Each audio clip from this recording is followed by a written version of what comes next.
ನಮಸ್ತೆ ಸ್ನೇಹಿತರೆ. ರಾಕ್ಷಸ ರಾಜ ಹಿರಣ್ಯಕಶಿಪುವನ್ನು ಕೊಂದ ನಂತರ ಭಗವಾನ್ ನರಸಿಂಹನನ್ನು ಸಮಾಧಾನಪಡಿಸಲು ವಾರಾಹಿ ಅಮ್ಮನನ್ನು ಸೃಷ್ಟಿಸಲಾಯಿತು. ದೇವಿಯು ಭಗವಂತನ ಮಡಿಲಲ್ಲಿ ಕುಳಿತು ಅವನನ್ನು ಸಮಾಧಾನಪಡಿಸಿದಳು. ನಂತರ ಅವರು ಸ್ವರ್ಗಕ್ಕೆ ಮರಳಿದರು. ವಾರಾಹಿ ದೇವಿಯು ಭಗವಾನ್ ನರಸಿಂಹನನ್ನು ಶಾಂತಗೊಳಿಸಿದಂತೆ ನಿಜವಾದ ಭಕ್ತಿಯಿಂದ ಪೂಜಿಸುವವರನ್ನು ಅವಳು ಶಾಂತಗೊಳಿಸುತ್ತಾಳೆ. ವಾರಾಹಿ ಅಮ್ಮನ ನೋಟವು ಉಗ್ರವಾಗಿರಬಹುದು, ಆದರೆ ಅವಳು ಹೃದಯದಿಂದ ಬಂದ ಮಗು. ಅವಳು ಯಾವಾಗಲೂ ತನ್ನ ಭಕ್ತರ ಬಗ್ಗೆ ಕರುಣೆ ಮತ್ತು ಪ್ರೀತಿಯಿಂದ ತುಂಬಿರುತ್ತಾಳೆ. ಶುದ್ಧ ಭಕ್ತಿ ಮತ್ತು ಹೃದಯದಿಂದ ಕೇಳಿದರೆ ಅವಳು ತನ್ನ ಭಕ್ತರ ಪ್ರತಿಯೊಂದು ಆಸೆಯನ್ನು ಪೂರೈಸುತ್ತಾಳೆ. ನೀವು ಯಾವುದೇ ಕೆಟ್ಟ ಉದ್ದೇಶಗಳನ್ನು ಹೊಂದಿದ್ದರೆ ಅಥವಾ ಯಾರನ್ನಾದರೂ ಕೆಟ್ಟದಾಗಿ ಭಾವಿಸಿದರೆ ವಾರಾಹಿ ದೇವಿಯು ಅನುಗ್ರಹಿಸುವುದಿಲ್ಲ. ಈ ಸಂದರ್ಭದಲ್ಲಿ ಅವಳನ್ನು ಪೂಜಿಸುವುದು ಕೆಲಸ ಮಾಡುವುದಿಲ್ಲ ಮತ್ತು ಅವಳು ನಿಮ್ಮನ್ನು ಶಿಕ್ಷಿಸುತ್ತಾಳೆ. ಹೃದಯದಲ್ಲಿ ಒಳ್ಳೆಯವರು ಮತ್ತು ಯಾರ ಮೇಲೂ ಕೆಟ್ಟ ಉದ್ದೇಶಗಳನ್ನು ಹೊಂದಿರದವರನ್ನು ಮಾತ್ರ ಅವಳು ಆಶೀರ್ವದಿಸುತ್ತಾಳೆ. ವಾರಾಹಿ ದೇವಿಯನ್ನು ಮಾಂತ್ರಿಕ ಮಂತ್ರವನ್ನು ಪಠಿಸುವ ಮೂಲಕ ಪೂಜಿಸಬಹುದು. ಮಂತ್ರವು ನಿಮ್ಮ ಮಾರ್ಗದಿಂದ ಬರುವ ಎಲ್ಲ ಅಡೆತಡೆಗಳನ್ನು ನಿವಾರಿಸುತ್ತದೆ ಮತ್ತು ನಿಮಗೆ ಎಲ್ಲ ಸಮೃದ್ಧಿ ಮತ್ತು ಸಂಪತ್ತನ್ನು ನೀಡುತ್ತದೆ. ವಾರಾಹಿ ದೇವಿಯನ್ನು ಮನೆಯಲ್ಲಿ ಅವಳ ಫೋಟೋ ಮತ್ತು ಭಕ್ತಿಯೊಂದಿಗೆ ಪೂಜಿಸಬಹುದು. ವಾರಾಹಿ ದೇವಿಯನ್ನು ಮೆಚ್ಚಿಸಲು ಪ್ರತಿ ಶನಿವಾರ ಪೂಜೆ ಮಾಡಬೇಕು. ಪೂಜೆ ಬೆಳಿಗ್ಗೆ 6ರಿಂದ ಸಂಜೆ 7ರವರೆಗೆ ನಡೆಯಬೇಕು. ಸಮಯ ಅನುಕೂಲಕರವಾಗಿಲ್ಲದಿದ್ದರೆ ನೀವು ರಾತ್ರಿ 8ರಿಂದ 9ರವರೆಗೆ ಪೂಜೆಯನ್ನು ಮುಕ್ತಾಯಗೊಳಿಸಬಹುದು. ಆದ್ದರಿಂದ ಈ ಪೂಜೆಯನ್ನು ಶನಿವಾರದಂದು ಸತತ 8 ವಾರಗಳ ಕಾಲ ಮಾಡಬೇಕು.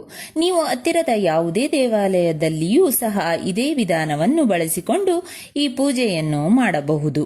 ಪೂಜೆಯು ನಿಮ್ಮ ಜೀವನಕ್ಕೆ ಹೆಚ್ಚು ಸಕಾರಾತ್ಮಕ ಕಂಪನಗಳನ್ನು ಆಕರ್ಷಿಸುತ್ತದೆ. ಇದರಿಂದ ನೀವು ಸಾಕಷ್ಟು ಅವಕಾಶಗಳನ್ನು ಪಡೆಯುತ್ತೀರಿ. ನಿಮಗೆ ಯಾವುದೇ ಶತ್ರುಗಳು ಕಿರುಕುಳ ನೀಡುತ್ತಿದ್ದರೆ ಪೂಜೆಯು ನಿಮ್ಮನ್ನು ತೊಡೆದು ಹಾಕುತ್ತದೆ. ವಾರಾಹಿ ದೇವಿಯು ನಿಮಗೆ ಮಾನಸಿಕ ಶಕ್ತಿಯನ್ನು ದಯಪಾಲಿಸುತ್ತಾಳೆ, ದುಃಖವನ್ನು ಕೊನೆಗೊಳಿಸುತ್ತಾಳೆ ಮತ್ತು ಜೀವನದಲ್ಲಿ ನಿಮಗೆ ಹೆಚ್ಚಿನ ಸಂಪತ್ತನ್ನು ನೀಡುತ್ತಾಳೆ.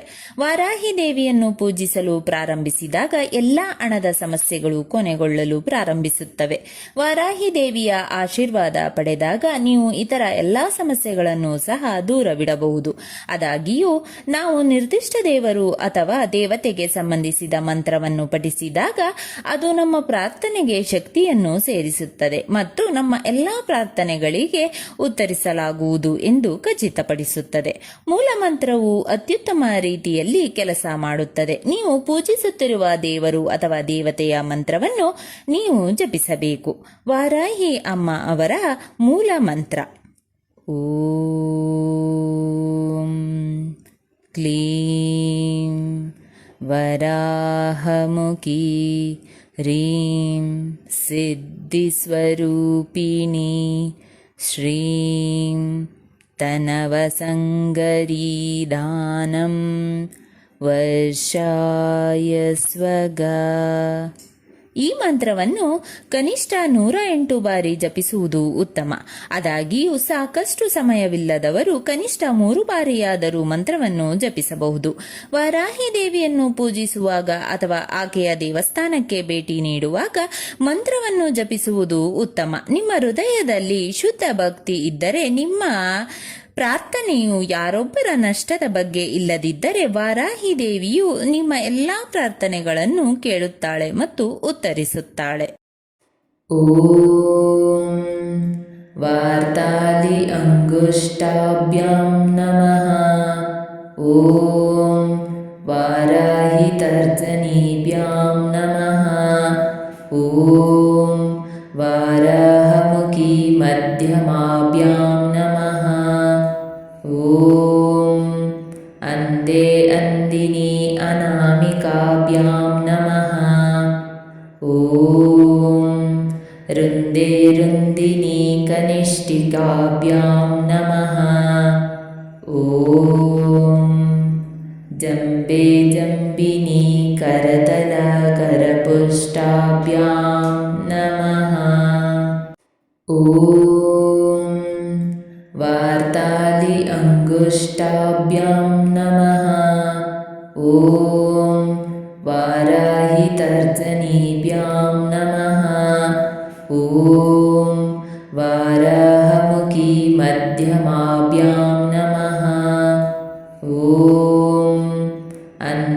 अंदिनी अनामिकाभ्यां नमः।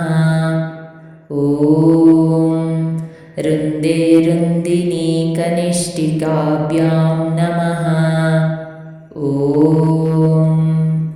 जम्बे जम्बिनी करतलकरपुष्टाभ्यां नमः। ॐ वार्तालि अङ्गुष्ठाभ्यां नमः। ॐ वाराहि तर्जनीभ्यां नमः। ॐ वाराहमुखी मध्यमाभ्यां नमः। ॐ अन्धे अन्दिनी अनामिकाभ्यां नमः। ॐ रुन्दे रुन्दिनी कनिष्ठिकाभ्यां नमः। ॐ जम्बे जम्बिनी करतलकरपुष्टाभ्यां नमः। ॐ वार्तालि अङ्गुष्ठाभ्यां नमः। ॐ वाराहि तर्जनीभ्यां नमः।